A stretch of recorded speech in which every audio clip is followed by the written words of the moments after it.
जय गुरु स्टूडेंट, मैं डॉक्टर अमृता दत्ता। आज के इस वीडियो में हम लोग भारतीय इतिहास के समयावधि यानी कि भारतीय इतिहास के 1857 से 1947 की जो महत्वपूर्ण बिंदु है, जो इसके पहले की वीडियो में हम लोग देखे थे, इसका हम लोग नेक्स्ट पार्ट देखेंगे। और इसमें और भी बहुत सारी जानकारियां हैं जो इस काल क्रम में घटी थी। तो चलिए हम लोग ये जानते हैं कि इस टाइम फ्रेम में और क्या क्या जानकारी यानी और क्या क्या बातें हुई थी। इतिहास के अंतर्गत हम जिस विषय का अध्ययन करते हैं उसमें अब तक घटित घटनाओं या उससे संबंध रखने वाली घटनाओं का काल क्रमानुसार वर्णन होता है। दूसरे शब्दों में मानव की विशिष्ट घटनाओं का नाम ही इतिहास है, या फिर प्राचीनता से नवीनता की ओर आने वाली मानव जाति से संबंधित घटनाओं का वर्णन इतिहास कहा जा सकता है।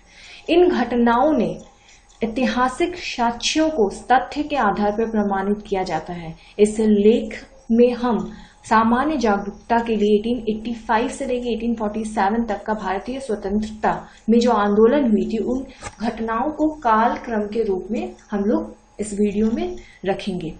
तो 1885 से 1947 तक का जो भारतीय स्वतंत्रता आंदोलन की घटनाएं हुई हैं उसके बारे में हम लोग थोड़ी बहुत जानकारी अजित इस वीडियो के तहत करेंगे। जैसे कि 1885 की जो ईस्वी थी उसमें भारतीय राष्ट्रीय कांग्रेस का गठन हुआ, जो मुंबई यानी बम्बई में 28 सितंबर को आयोजित किया गया था, जिसके प्रथम सत्र में 72 प्रतिनिधि उपस्थित थे।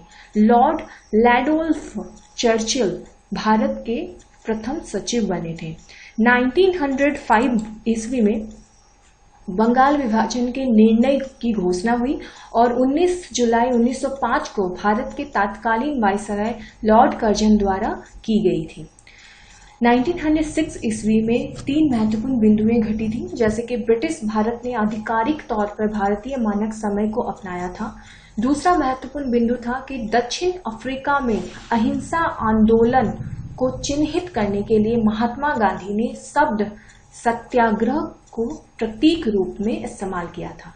तीसरा महत्वपूर्ण जो बिंदु घटी थी उस टाइम वो था बंगाल के विभाजन ने सांप्रदायिक विभाजन को भी जन्म दे दिया और 30 दिसंबर 1906 को ढाका के नवाब आगा खां और नवाब मोहसिन उल मुल्क के नेतृत्व में भारतीय मुसलमानों के अधिकारों को रक्षा की गई और मुस्लिम लीग का गठन हुआ।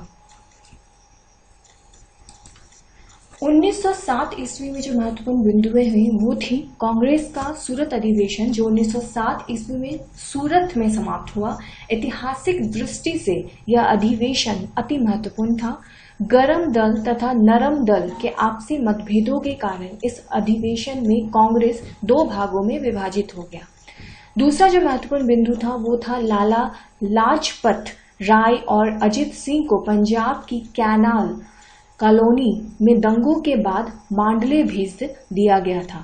1908 ईस्वी में 8 जून 1908 को खुदीराम बोसे को कैनेडी तथा उनकी बेटी की हत्या के जुर्म में अदालत में पेश किया गया था और 13 जून को उन्हें मौत की सजा सुनाई गई। इसके बाद 11 अगस्त 1908 की उन्हें फांसी पर चढ़ा दिया गया। देशद्रोह के आरोप में तिलक को 6 साल की कारावास की सजा सुनाई गई। 1909 ईस्वी में मार्ले मिंटो सुधार या भारतीय परिषद अधिनियम 1909 इस अधिनियम को ब्रिटिश संसद द्वारा पारित किया गया था, जिसके द्वारा ब्रिटिश भारत के शासन में भारतीयों की हिस्सेदारी अल्प मात्रा में बढ़ाई गई थी।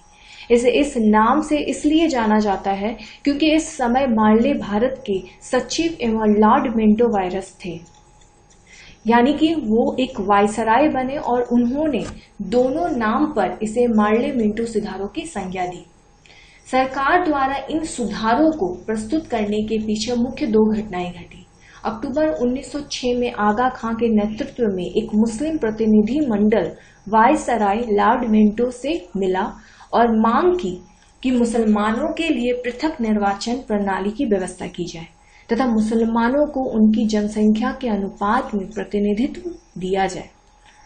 1911 ईस्वी में भारत की राजधानी कलकत्ता से दिल्ली में हस्तांतरित कर दिया गया था और 1912 ईस्वी में दिल्ली के चांदनी चौक में लॉर्ड हार्डिंगे पर रास बिहारी बोस और सचिंद्र सन्याल ने बम फेंक दिया था।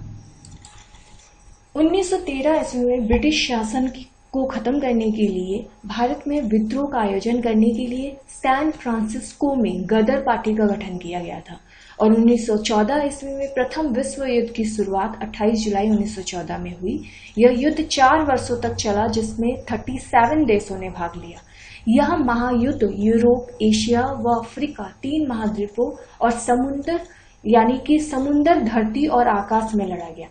इसे भाग लेने वाले देशों की संख्या, इसकी क्षेत्र, इसमें लड़ रहा हर एक इंसान, क्षति और अभूतपूर्व आंकड़ों में काउंट हुआ।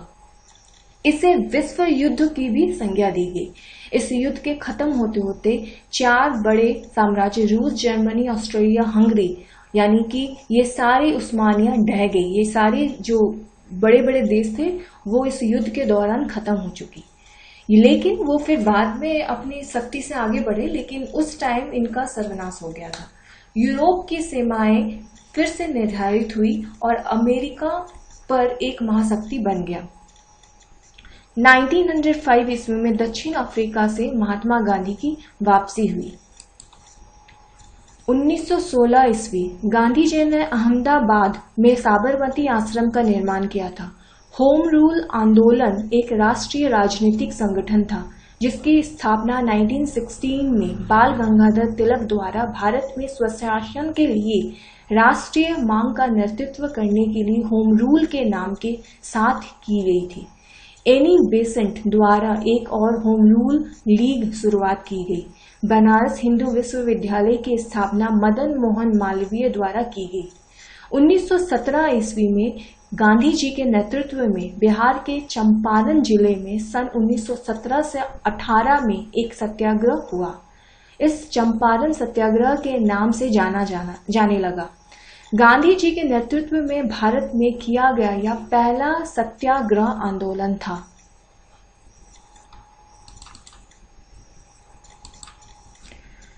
दूसरा जो महत्वपूर्ण बिंदु था वो था मोंटेग। भारत के राज्य सचिव ने घोषणा की कि भारत में ब्रिटिश सरकार का लक्ष्य जिम्मेदार सरकार की शुरुआत होगी।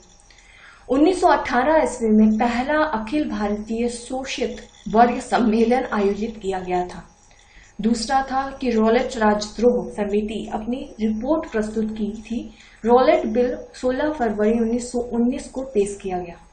1919 ईस्वी एंटी रॉलेट सत्याग्रह एम के गांधी ने रॉलेट बिल के खिलाफ अभियान शुरू किया और सत्याग्रह सभा की स्थापना 24 फरवरी 1919 की बंबई में की।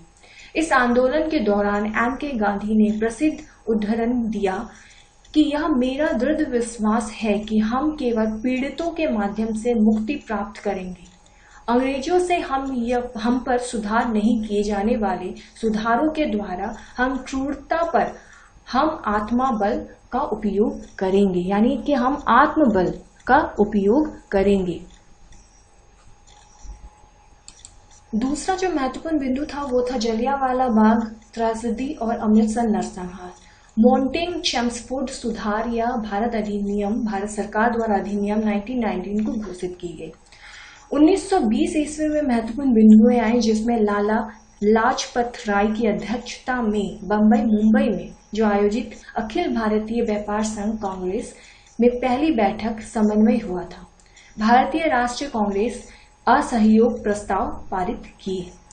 1921 ईस्वी में भी महत्वपूर्ण बिंदुएं हुई जिसमें था पहला, इस वर्ष प्रिंस के स्थायी सलाहकार परिषद का उद्घाटन, राज्य परिषद और विधानसभा की परिषद का उद्घाटन किया गया। साथ ही साथ वेल्स के राजकुमार भारत में आगमन हुआ और उनके आगमन पर व्यापक आंदोलन हुआ था जिसकी वजह से खाली सड़कों पर उनका स्वागत किया जाने लगा। साथ ही इसी समय हिंदू समाज में अस्पृश्यता के खिलाफ संघर्ष वाइकम सत्याग्रह पर चर्चा के लिए टी के माधवन तिरुनेलवेली में महात्मा गांधी से मिली। 1922 ईस्वी में भी बहुत महत्वपूर्ण घटनाएं घटी जैसे कि चौरी चौरा की घटना। उत्तर प्रदेश में गोरखपुर के पास का एक कस्बा था जहां 4 फरवरी 1922 को भारतीयों ने ब्रिटिश सरकार की एक पुलिस चौकी को आग लगा दी थी। जिससे उसमें छुपे हुए 22 पुलिस कर्मचारी जिंदा जलकर मर गए थे। इस घटना को चौरी चौरा कांड के नाम से भी जाना जाने लगा। इसके परिणाम स्वरूप गांधी जी ने कहा कि इस हिंसा होने के कारण असहयोग आंदोलन उपयुक्त नहीं रह गया और उन्होंने असहयोग आंदोलन को वापस ले लिया। चौरी चौरा की जो घटना से महात्मा गांधी द्वारा चलाए गए असहयोग आंदोलन को आघात पहुंचा, जिसके कारण उन्हें असहयोग आंदोलन को स्थगित करना पड़ा और बारडोली गुजरात से शुरू किया गया। साथ ही साथ इस बीच में दूसरा मोलप्पा विद्रोह मालबार तट केरल में हुई और रविंद्रनाथ टैगोर ने विश्व भारती विश्वविद्यालय की स्थापना की। 1923 ईस्वी में मोतीलाल नेहरू ने स्वराज पार्टी की स्थापना की। साथ में 1925 ईस्वी में देश बंधु चित्तरंजन दास की मौत हुई और क्रांतिकारियों द्वारा काकोरी साजिश का मामला सामने आया। तो ये सब महत्वपूर्ण बिंदुएं आए। आपको जान के ये हैरानी होगी कि इसके बाद भी ऐसे बहुत सारी घटनाएं घटी हैं इस समय कालक्रम में, जिसके बारे में आप नेक्स्ट वीडियो में जानकारी अर्जित करेंगे।